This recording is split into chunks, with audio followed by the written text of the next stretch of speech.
ذات خالق عقیده داریم؟ بله داریم. کیفیتش چه قسم است؟ چه قسم است؟ آدمی که در عقیده میفهمه چی میگن؟ نمیفهم. تو چرا میگی نمیفهم؟ به خاطر که میفهمی، از این خاطر میگی نمیفهمم. او کسی که میگه میفهمم بفهم که او نمیفهمه. اینی لذت درس عقیده. الف لام میم معنیش میفهمیم؟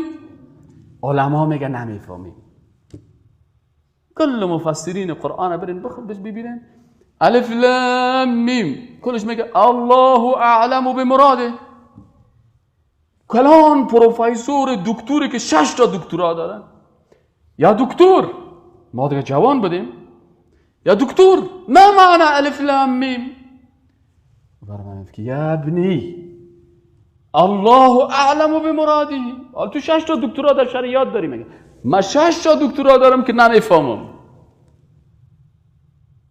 چرا؟ من ادب با الله رو میفهم. الله نخواسته که ما معنای الف لام میم بگوییم که من نمیفهمم. تسلیم شو. اسلام چی است؟ دو دسته تسلیمی است. به کی؟ به الله و احکام الله است.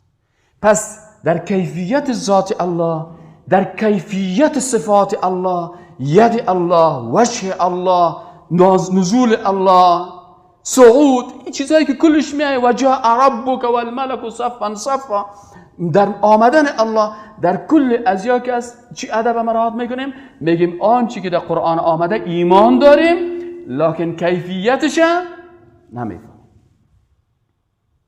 در ذات، صفات و افعال این تفویض میگن. پس کیفیت از این کی میفهمه؟ نفوضه الی الله، میگیم الله خودش میفهمه.